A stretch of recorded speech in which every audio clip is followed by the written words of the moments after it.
सहना भवतु सहनौ भुनक्तु सह वीर्यं करवावहै तेजस्विनावधीतमस्तु मा विद्विषावहै। ॐ शान्ति शान्ति शान्ति। ॐ संस्कृत संभाषण कक्षायां सर्वासामपि स्वागतम्। अत्र वयं योग वासिष्ठ माध्यमेन संस्कृत संभाषणस्य अभ्यासं कर्तुं वाञ्छामः। पुनः अत्र श्लोकद्वयम् अस्माभिः पठितं। प्रथमः श्लोकः कः? उच्चारयन्तु एकदा। यतः सर्वाणि भूतानि यत्रैवोपशमं यान्ति तस्मै सत्यात्मने नमः। द्वितीयः श्लोकः ज्ञाता ज्ञानं तथा ज्ञेयं द्रष्टा दर्शन दृश्यभूः।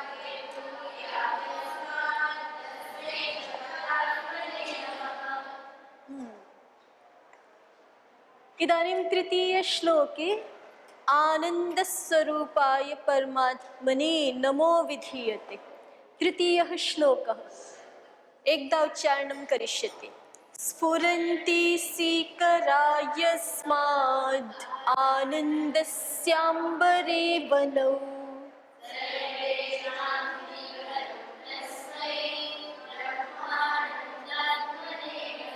पुनरपि एकदा सर्वाः नवीनाः अपि करिष्यन्ति। अहं किञ्चित् एकमेकं पादं वदामि, पुनः भवत्यः पश्चात् अनुकरणं कुर्वन्तु।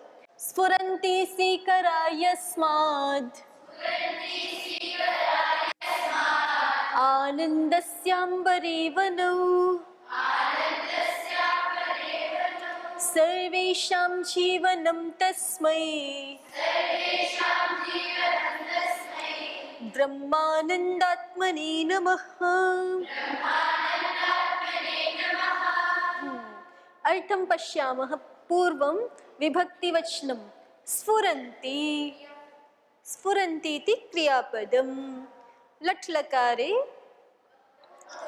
प्रथम पुरुषस्य बहुवचनान्तं पदं वर्तते। स्फुरति स्फुरतः स्फुरन्ति। सीकराः अत्र विसर्गः न श्रूयते, लोपः सञ्जातः सन्धौ। वस्तुतः पदं किं वर्तते?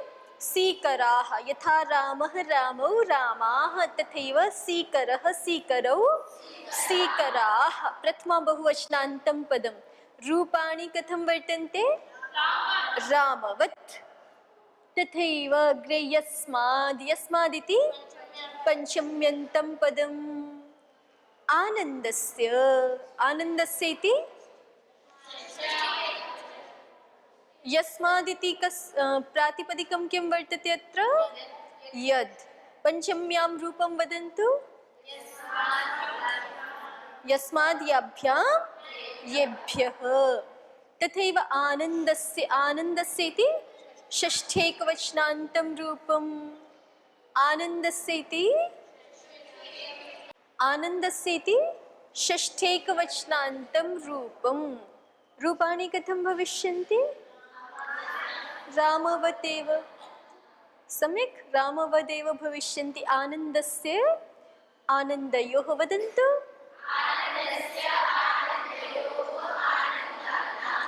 पुनः अम्बरे। अम्बरे इति सप्तम्यन्तं रूपं। सप्तमी एकवचनान्तं रूपम् अम्बरे अम्बरयोः अम्बरेषु।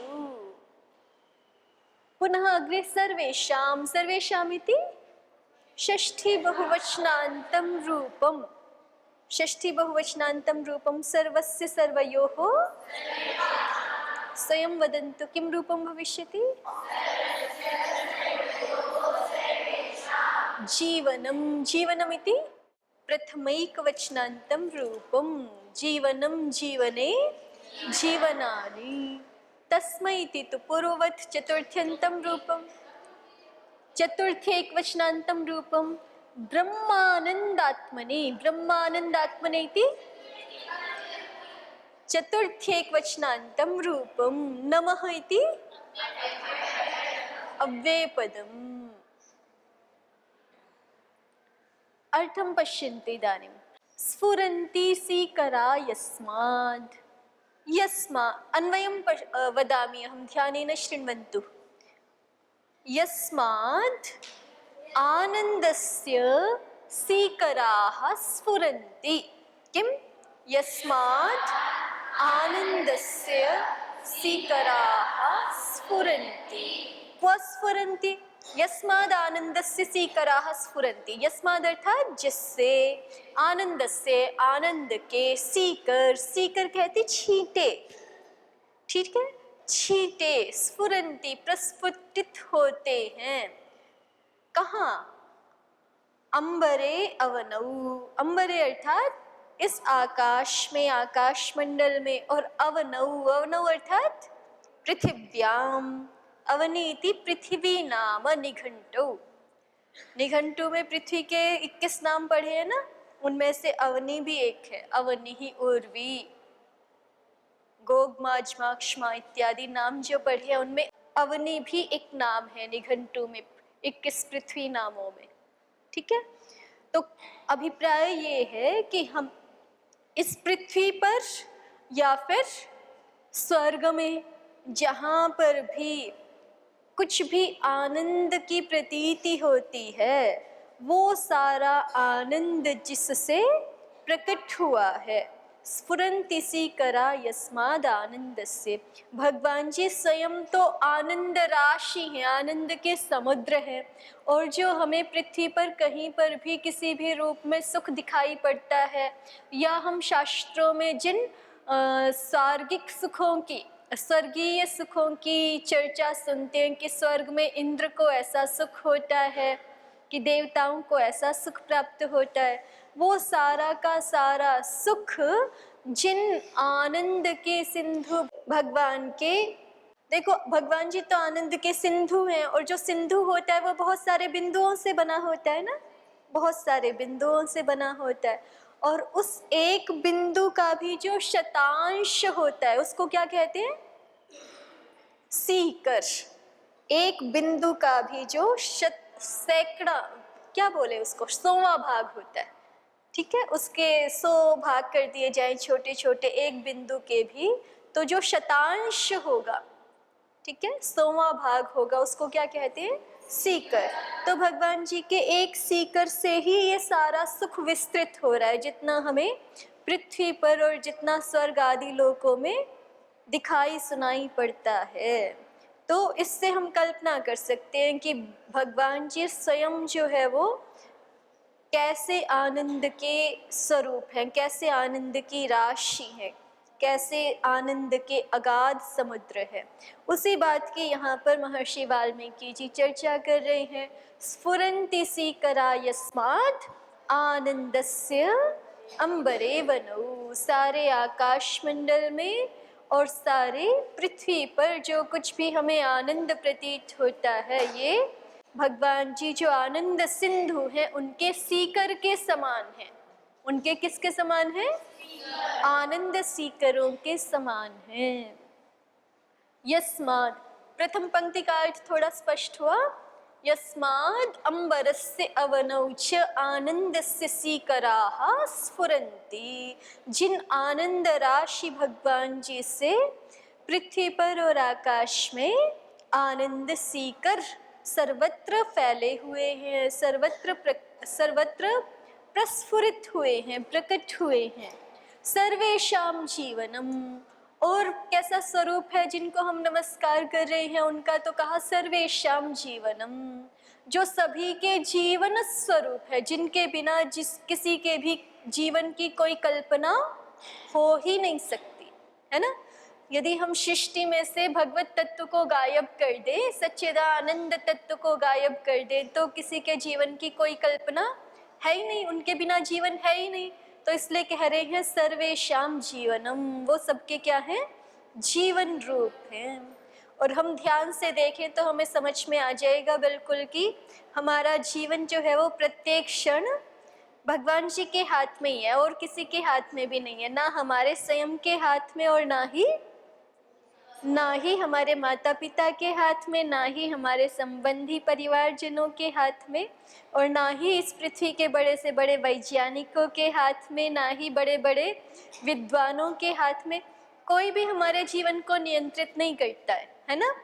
और जिन सब का नाम लिया, माता पिता, विद्वान, चाहे बलवान, चाहे कितने भी, उनके जीवन को भी वो स्वयं नियंत्रित नहीं करते हैं। सबका जीवन कौन नियंत्रित कर रहे हैं? हमारा जन्म, हमारी मृत्यु किसके हाथ में है? वो हमारे हाथ में है क्या? नहीं है ना। और हमारे जीवन की स्थिति भी हमारे हाथ में नहीं है। सर्वेशाम जीवनम, जो सबका जीवन स्वरूप है, जो सबके जीवन रूप है। तस्मै ब्रह्म आनंद आत्मने नमः। ऐसे जो ब्रह्म माने जो सर्वतो बृहत स्वरूप वाले हैं, जिनसे बड़ा और कुछ नहीं है। महतो महीयान, ब्रह्म शब्द का एक ये भी अर्थ होता है जो सबसे बृहत है। ब्रह्म शब्द का एक अर्थ ज्ञान भी होता है, जो ज्ञान स्वरूप है, और जो आनंद स्वरूप है। आत्मा शब्द का अर्थ तो स्वरूप पहले हमने देखा ही था, ठीक है। तस्मै ब्रह्मानंदात्मने नमः। ऐसे ज्ञान स्वरूप, ऐसे आनंद स्वरूप, ऐसे सर्वातिशायी आनंद स्वरूप ब्रह्म के लिए नमस्कार है। तो इस तरह से 3 श्लोकों में पहले मंगलाचरण में सच्चिदानंद स्वरूप भगवान के लिए नमस्कार कर रहे हैं। यतः सर्वाणि भूतानि प्रतिभान्ति स्थितानि च यत्रैवोपशमं यान्ति तस्मै सत्यात्मने नमः। ज्ञाता ज्ञानं तथा ज्ञेयं, द्रष्टा दर्शन दृश्य भूः, कर्ता हेतु क्रिया यस्मात् तस्मै ज्ञप्त्यात्मने नमः।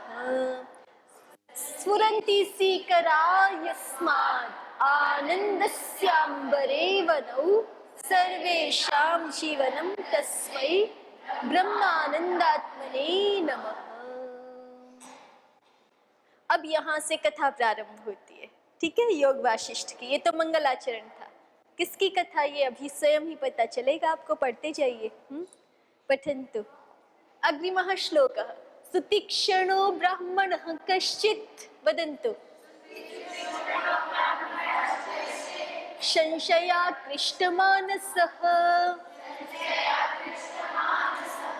अगस्त्येराश्रमं गत्वा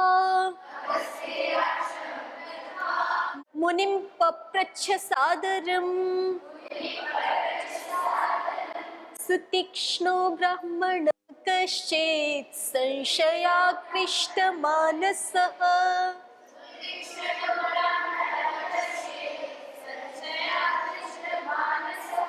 अगस्त्येराश्रमं गत्वा मुनिं पप्रच्छ सादरम्।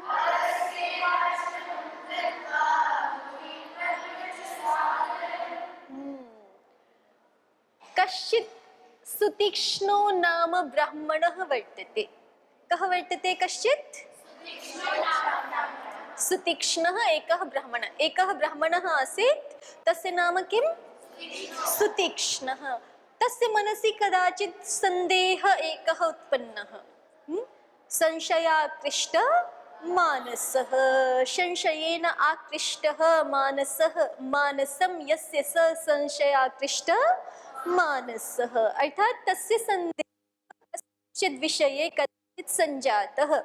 पुनः स स्वीयं सन्देहं निवारयितु कामः आसीत् इति कृत्वा स अगस्त्येः मुनेः आश्रमं प्रति गतवान्।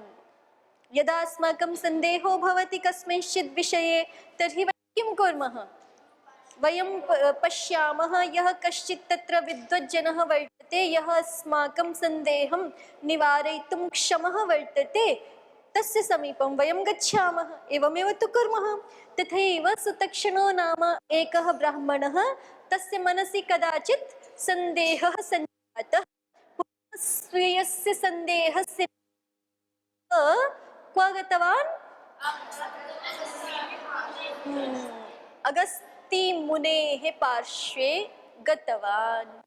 इदानीम् अत्र पश्यन्तु, यदि अस्माभिः एवं वक्तव्यं भवति, मम मनसि मुझे थोड़ा संदेह हो रहा है इसमें, तो हम क्या बोलते हैं?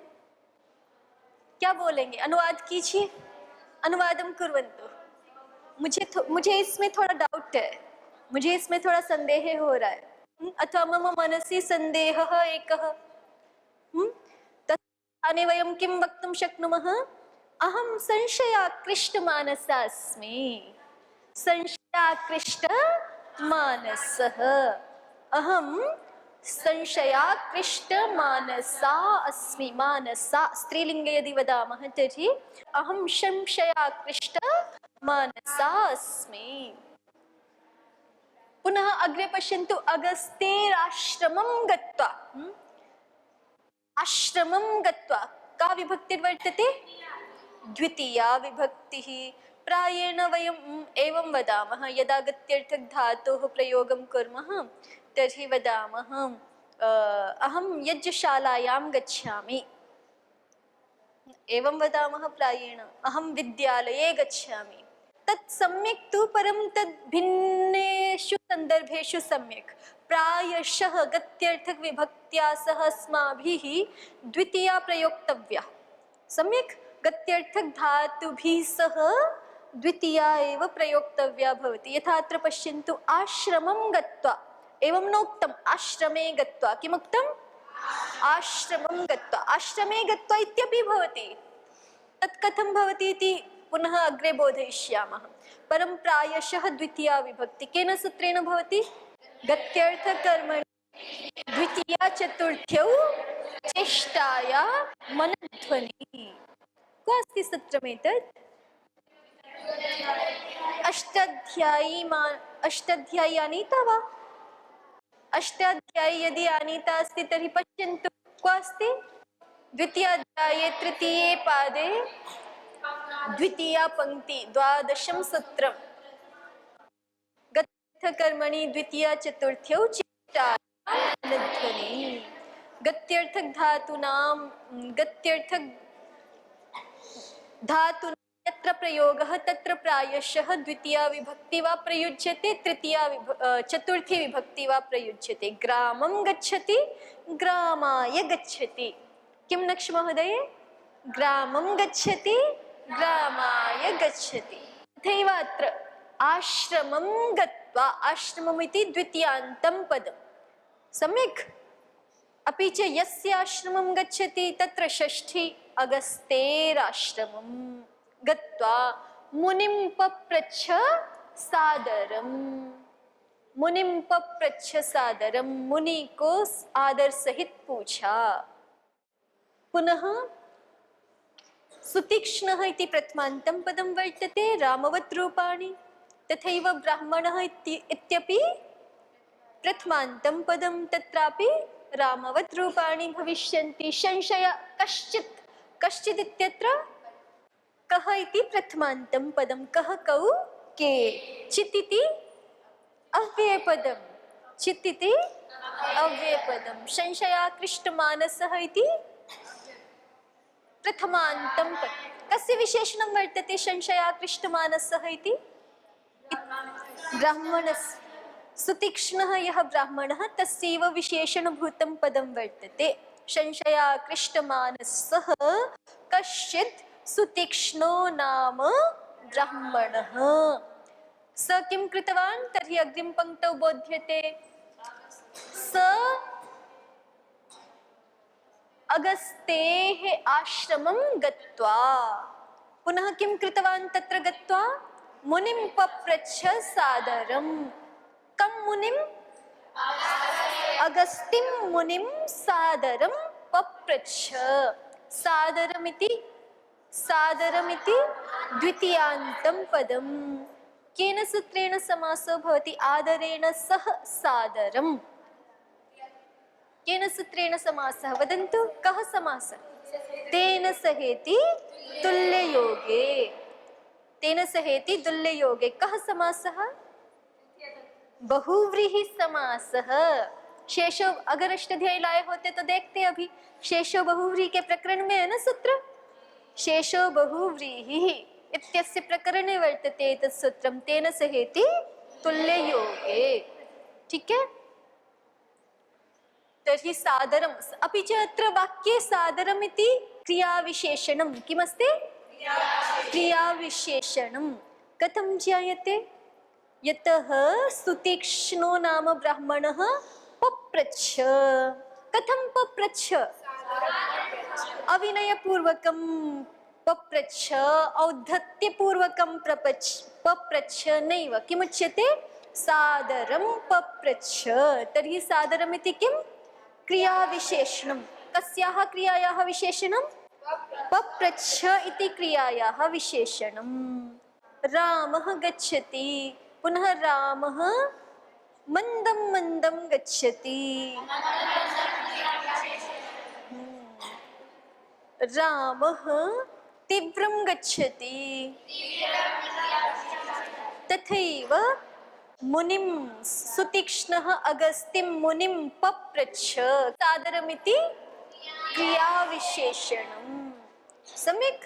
अपि च क्रियाविशेषणानां प्रायशः द्वितीयान्तता भवति, अपि च नपुंसकलिङ्गता अपि भवति। सादरम् इति क्रियाविशेषणं वर्तते इति कृत्वा द्वितीयान्तम् अपि च नपुंसकलिङ्गे वर्तते।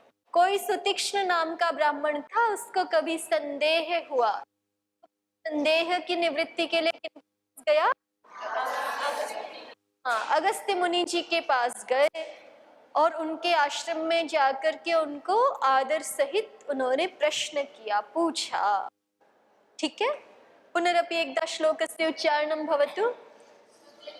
सुतीक्ष्णो ब्राह्मणः कश्चित् संशयाक्लिष्टमानसः अगस्त्येराश्रमं गत्वा मुनिं पप्रच्छ सादरम्। पुनः अग्रिमः श्लोकः। सुतीक्ष्ण उवाच। सुतीक्ष्ण जी ने क्या पूछा? सुतीक्ष्णः प्रथमान्तं वर्तते। अस्तु, सन्धौ लोपः सञ्जातः। सुतीक्ष्ण उवाच। उवाच इति क्रियापदम्। उवाच ऊचतुः ऊचुः लिट्लकार रूपाणि भवन्ति वच् धातोः। उवाच ऊचतुः ऊचुः। सुतीक्ष्ण उवाच। सम्यक्। किम् उवाच? तर्हि उच्यते भगवन् धर्मत्वज्ञ सर्वशास्त्र विनिश्चित। वदन्तु।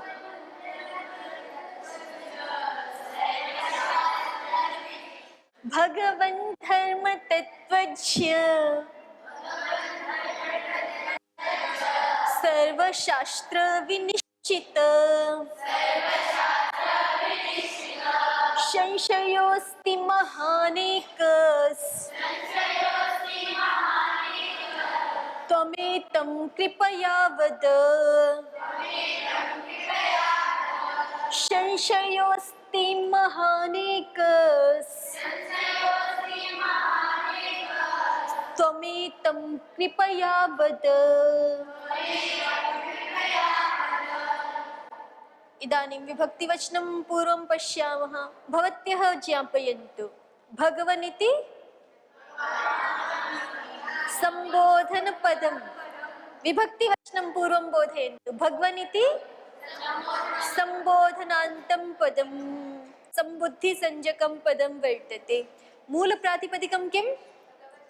भगवत्। संबुद्धौ रूपाणि वदन्तु। भगवन् भगवन्तौ भगवन्तः। भगवन् भगवन्तौ भगवन्तः। तर्हि हे भगवन् धर्मतत्त्वज्ञ। एतत् कुत्रत्यं रूपम्? एतदपि सम्बुध्यन्तं पदमेव संबोधनस्य एकवचनान्तं हे धर्मतत्त्वज्ञ हे इति नापि प्रयुज्यते कदाचित् हे ऐ भोः इत्यादि पदानां प्रयोगो सर्वदैव भवति इति नियमः नास्ति संबोधने सम्यक् तर्हि धर्मतत्त्वज्ञ इत्यपि रामवत् हे रामौ हे रामाः तथैव हे धर्मतत्त्वज्ञ हे धर्मतत्त्वज्ञौ हे धर्मतत्त्वज्ञाः धर्मतत्त्वज्ञ सर्वशास्त्र विनिश्चित एतदपि सम्बुध्यन्तं हे सर्वशास्त्र विनिश्चित हे सर्वशास्त्र विनिश्चितौ हे सर्वशास्त्र विनिश्चिताः पुनः अग्रे संशयः संशयः इति प्रथमा एकवचनान्तं पदम् अस्ति इति क्रियापदम् अस्ति स्तः सन्ति महान् महान् इति प्रथम एकवचनान्तं प्रातिपदिकं किम् अस्ति अत्र तम् इति प्रथमान्तं पदं प्रातिपदिकं किम् अस्ति युष्मद् रूपाणि वदन्तु तं युवां यूयं तां युवां युष्मान् अस्तु एतमिति